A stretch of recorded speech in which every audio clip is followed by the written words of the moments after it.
Mana-mana dua di antara tiga ni bergabung, maka satu tu hai-hai, bye-bye. Itulah dia. Namanya cinta tiga segi. Assalamualaikum warahmatullahi wabarakatuh dan salam sejahtera, salam madani kepada semua yang mengikuti channel Wayang Tarbus Media yang dikelolakan oleh saya, Sharon bin Musa. So, apa khabar? Saya ingin mengucapkan tahniah kepada pasukan-pasukan yang anda sokong dan menang untuk World Cup bagi saya hari ini sangat seronok sebab hat-trick oleh Messi. Pasukan yang saya sokong daripada saya tahu apa itu bola sepak. Okey. So, Wayang Tarbus hari ini akan berkisar kepada satu isu yang boleh kita katakan sebagai cinta tiga segi. Kenapa Kenapa tiga segi? Sebab ianya datang daripada Pakatan Harapan, Perikatan Nasional dan juga Barisan Nasional. So, awal-awal lagi saya nak bagi tahu dalam 3 blok ni ada satu yang dah terkeluar.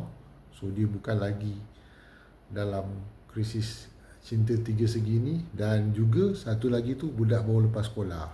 Kan? Memang tak layak bercinta lah. Iaitu bersama. Tak ada siapa pun nak dia. Kan? Okey, kenapa saya katakan benda ni cinta tiga segi? Kalau kita lihat trend selepas PRU 15, tiada lagi parti politik yang boleh memenangi secara menang mudah untuk menubuhkan kerajaan. 3 blok yang dikenal pasti ini, Pakatan Harapan, Perikatan Nasional dan juga Barisan Nasional ini, sentiasa boleh bekerjasama dan bersaing untuk menguasai bagi menubuhkan kerajaan selepas PRU. Sebagai contoh, sekiranya PH dengan BN bergabung, boleh tubuhkan kerajaan. Sekiranya PN dengan BN bergabung, juga boleh tubuhkan kerajaan. Sekiranya PH dengan PN bergabung, juga boleh tubuhkan kerajaan. Mana-mana dua di antara tiga ni bergabung, maka satu tu hai-hai, bye-bye. Itulah dia. Namanya cinta tiga segi. Masing-masing perlu memenangi hati pasangan mana yang dia rasa boleh dia mendirikan rumah tangga. So, dalam konteks ni menubuhkan kerajaan lah selepas pilihan raya yang akan datang ni. Sekiranya dua yang bergabung, satu akan kalah. Tak kira mana-mana. So, saya nak cerita pasal PHBN dulu Pakatan Harapan dan juga Barisan Nasional. Bagaimana kerjasama ini wujud? Kerjasama ini wujud selepas PRU 15 bila tiada parti yang boleh menubuhkan kerajaan. Hampir beberapa hari setelah dilihat, dengan kebijaksanaan yang di Pertuan Agong memanggil setiap wakil-wakil blok ini dan berbincang, maka yang di Pertuan Agong telah mengarahkan bahawa tubuhlah kerajaan secara kerjasama, kerajaan perpaduan. Maka saya tak nak cerita pasal ada yang tolak, ada yang terima, ataupun ada yang sokong, ada yang tak sokong. Tetapi gabungan PH dan BN ini wujud atas syur daripada Agong untuk menubuhkan kerajaan. Kalau kita lihat, cinta yang terjalin ini direstui atas dasar untuk menubuhkan kerajaan, bukan datang daripada hawa nafsu. Kita tengok lagi yang ikatan-ikatan lain tu memang ada unsur-unsur hawa nafsu, tamak holoba tu. Tetapi kerjasama PHBN ini wujud disebabkan syur yang di Pertuan Agong untuk menubuhkan kerajaan perpaduan. Ini real, sah. Kalau nak cerita pergolakan sebelum penubuhan itu, ada yang bersetuju, ada yang tak bersetuju, dipanggil oleh istana dan juga berbincang, lepas tu memulakan statement, dan juga ada beberapa lagi pakatan-pakatan luar yang melibatkan kerajaan di sebelah Sarawak dan juga Sabah. Ada. Tetapi pakatan ini wujud hasil daripada permintaan yang di Pertuan Agong untuk bersama-sama menubuh kerajaan perpaduan. Okey, jelas ya. Wujud PH dan BN itu atas keperluan menubuhkan kerajaan. Okey. Kedua, kita lihat bagaimana kerjasama Barisan Nasional dengan Perikatan Nasional berlaku pada 2020 sejurus selepas langkah Sheraton ya. Langkah Sheraton ni bukan disebabkan pilihan raya, bukan disebabkan saranan daripada yang di Pertuan Agong, tetapi dianya bertitik tolak bila Tun Mahathir, Perdana Menteri yang ke-7, meletak jawatan dan berlakulah situasi tiada pemimpin dalam kerajaan. Dan pada waktu itu Tun Mahathir sebagai Perdana Menteri interim, lebih kurang macam itulah kalau saya tak silap lah, hanya untuk mentadbir negara pada waktu itu. Dan siapa yang terlibat dalam BN dan PN ni adalah Bersatu, UMNO dan PAS ya. Ianya datang daripada, seperti yang saya cakap tadi, bukan daripada keputusan pilihan raya, bukan daripada saranan di Pertuan Agong. Ini datang daripada hawa nafsu. Bila ada situasi mengambil kesempatan atas keadaan, Tun Dr. Mahathir meletak jawatan. Masing-masing nak ambil lah tanggungjawab konon-kononnya. Tapi sebenarnya langkah Sheraton ini adalah asas berlakunya kerjasama antara BN dan PN. Maka bolehlah kita katakan ikatan ini adalah ikatan skandal yang memang sangat jahat lah, kan? Cinta yang penuh nafsu, bukan cinta suci atas dasar nak tubuhkan kerajaan. Tubuh kerajaan pun bukan daripada PRU, daripada rampan kesan kuasa hasil daripada gerakan langkah Sheraton. Saya tak nak kupas sejauh mana pergerakan ini bermula dan terjadinya langkah Sheraton itu sendiri. Penuh dengan tipu musyihat, asak dengki dan tuduh menuduh. Cuma saya nak katakan ikatan BN dan PN ni terzahir bukan atas dasar cinta sejati ini cinta hawa nafsu untuk rampas rumah tangga orang. Jahat kan? Dan yang ketiga ni kalau kita lihat Pakatan Harapan dan juga Perikatan Nasional, bagaimana kerjasama ini berlaku, bagaimana cinta ini terjalin. Sebagai seorang yang melihat trend politik, bila tertubuhnya kerajaan Madani, maka PH yang ketuanya adalah Perdana Menteri banyak menjalinkan hubungan dengan PN, tetapi tak nampak. Ini kalau PMX dengar dia marah ni kan. Dia kata itu tanggungjawab, tapi kita kena menilai itu atas dasar cinta yang datang tanpa kita sedari. Okey. Sebagai tanggungjawab Kerajaan Persekutuan, PMX seringkali turun ke Terengganu, ke Kelantan, ke Kedah dan juga ke Perlis atas dasar tanggungjawab. Tetapi mungkin cinta tu adalah sikit berputih. Tapi ya ke dia suka aku ya ke dia suka aku ataupun aku memang dah suka kat dia cinta datang tanpa disedari. Dan saya mendapat cerita yang sangat betul dan sahih kan, macam hantu gigi cakap lah kan. Saya takkan declare kat sini kan, tapi kalau seorang datang ajak saya minum, saya ceritalah. So saya tak nak jadi macam hantu gigi tu kan. Hantu gigi tu sembang je cakap, tetapi terus terang saya cakap, kalau ada orang datang belanja saya minum ke makan ke, belanja yang golek ke, saya takkan pecahkan rahsia ni. Cerita ni adalah cerita benar bila cinta tu datang tanpa disedari oleh PH dan juga PN. Saya ada bukti yang jelas. Memang ada berlaku cinta tu tanpa disedari. Ianya bukan atas platform politik tapi atas platform NGO. Hebat hubungan PH dengan PN ni.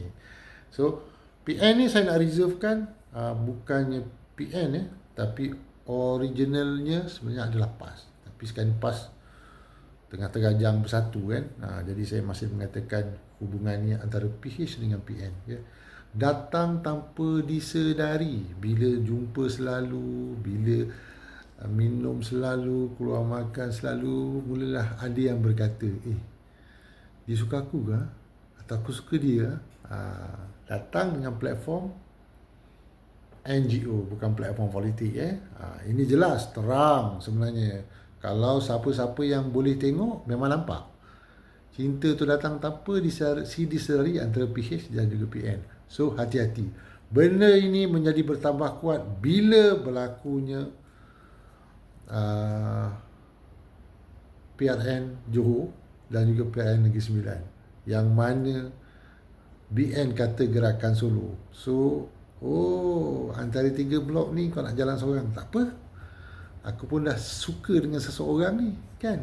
Kalau aku boleh team up dengan dia pun okey, kan. Cinta datang tanpa disedari antara PH dan juga PN dalam kurungan PAS. So, berhati-hati. PAS sendiri memang telah terkenal dengan menodai cintanya. So, jangan PH nanti rasa dipermainkan. Konflik kan. So, antara tiga hubungan ini, kalau kita lihat, PH, BN datang daripada urusan yang betul, sopan dan santun, atas keperluan PRU, atas saranan daripada Pertuan Agong. Tetapi hubungan cinta antara PN dan juga BN sejurus selepas langkah Sheraton, ini sebenarnya rampas cinta orang, merosakkan rumah tangga orang. So, yang kedua, itu beza antara hubungan PH dengan BN dan juga hubungan PN dengan BN. PN dengan BN ini memang cinta hawa nafsu je, kan. Nak melepaskan kemahuan untuk merampas rumah tangga orang dan menubuhkan keluarga baru. Macam itulah lebih kurang. Dan yang ketiganya tadi, PNBN,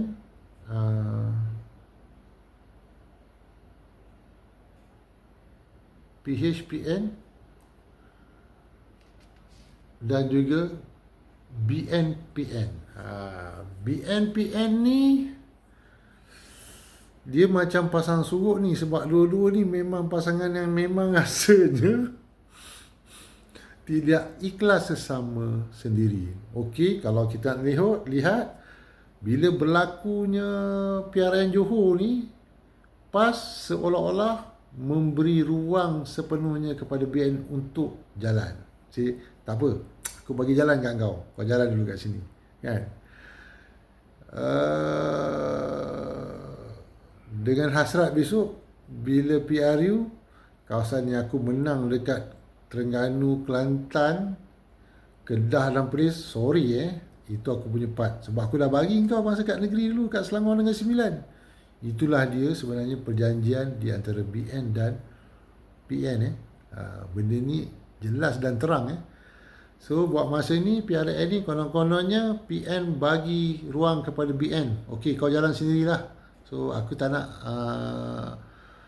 kacau kau dekat Negeri Sembilan dengan dekat Johor. Tapi sebenarnya dia tak boleh kacau pun. Dua-dua ni memang kuat pun BN, kan. Janji kau bagi aku satu seat, lepas tu kau lantiklah 2-3 orang senator daripada tempat aku. Yes, ini jelas. Benda ni betul, ada dibincangkan, ada buktinya. Tetapi saya bukan hantu gigi Orang datang nak belanja kopi pun aku takkan cerita benda ni. Aku takkan cerita benda ni. So, kalau kita nak lihat cinta tiga segi antara Perikatan Nasional dengan Barisan Nasional dan juga Pakatan Harapan ini memang ada berlaku. Ketiga-tiganya mempunyai hubungan sulit, sama ada atas dasar cinta sebenar, cinta azali ataupun cinta nafsu. Okey? So, kalau tengok daripada kekuatannya kepada ketiga-tiga pihak ni, Perikatan Nasional, Barisan Nasional juga Pakatan Harapan, yang menjadi masalah di masa yang akan datang adalah Barisan Nasional. Buat masa ini memang dia telah bersama-sama dengan Pakatan Harapan, tetapi tak pandai nak jaga anak-anak dia di Johor dan Negeri Sembilan, membuatkan Pakatan Harapan ambil angin, relax tepi pantai, tiba-tiba datang pula orang yang available, pas. Okeylah, tak apalah. Aku sekarang ni memang dah ada isteri, tapi tak apa. Kahwin lebih tu tak ada masalah. So, kita jalinkanlah hubungan antara PH dan juga PAS. Tak termasuk bersatu ni. Ini jelas. Tetapi bukan nak platform politik. Dia ni platform NGO. Yang akhirnya nanti mungkin akan ada rasa cinta dan juga bertunang. Kan? Minta maaf ya, number one. Gerakan anda telah dilihat, tetapi kalau benda tu baik, apa salahnya? Kan? Apa salahnya? So, kalau kita lihat kekuatan PH dan BN ini, PH membawa gabungan bangsa dan BN ini membawa gabungan bangsa dan juga agama. Di bawah BN ada UMNO yang kuat dan juga MIC dan juga MCA yang boleh follow. Sementara PH seperti biasalah, gabungan PKR, DAP dan juga Amanah yang menyatukan bangsa. Ianya lebih menyeluruh dari segi strateginya. Berbanding dengan PN dan BN, kedua-duanya menyatukan bangsa dan agama, iaitu agama Islam dan bangsa Melayu. So, apa jadi kepada pengundi-pengundi dan juga rakyat-rakyat yang bertitlekan orang Cina, bertitlekan orang India dan juga menganut agama selain daripada agama Islam? So, ditakuti benda ini menjadi tomahan, gerakan ini tidak menyeluruh. Dan yang ketiganya, ini tiga orang yang tengah tension, tiba-tiba ada pula orang lalu kan. Ini PH dan juga PN. PN ni saya klasifikasikan sebagai PAS. Bersatu dah kena terajang. Jadi ada gerakan, dah pergi dating-dating pun kan, tapi bukan platform politik, platform NGO katanya kan. Inilah hebatnya PMX memang ada gerakan. Dia orang nak tanya-tanya lah, pergi tanya PMX. PMX cakap apa? Salah ke? Dia kata, saya Perdana Menteri, saya boleh bekerjasama dengan siapa-siapa yang nak baik dengan kita. Salah ke? Kan? So, itulah dia politik tiga segi yang menjadi cerita kepada kita hari ini. Terus terang saya cakap, bersama tak masuk level ni. Sebab bersama ni baru budak lepas sekolah, baru lepas SPM kan. Siapa nak ajak dia bercinta? Budak baru lepas SPM, kena ambil lesen memandu kan. Lepas tu kena kerja part time sementara menunggu result, sama ada boleh sambung belajar atau kena full time kerja kan. Sekarang ni baru nak hidup. So, buat apa bercinta dengan budak-budak yang baru lepas sekolah ni? Pening je besok kan. So, akhirnya kita kena lihat siapa pilihan kepada mereka-mereka ini. Saya dah tengok, saya dah bentangkan di mana kekuatan, di mana kelemahan, dan di situlah kita sebagai seorang pengundi memilihnya. Cinta tiga segi Saya terus detail cerita Cinta Setiga Segi antara PKR, Amanah dan DAP bersama dengan UMNO, MIC dan MCE, ataupun BN antara UMNO, MCA dan MIC bersama dengan PN yang diwakili oleh PAS dan juga gerakan dan juga gerakan lain-lainnya lagi. So sekian daripada Wayang Tarbus Media. Kita kena tengok filem Cinta Tiga Segi ni, tak tahu bila bermula dan bila akan berakhir. Okey. Sekian, terima kasih. Info dan sensasi.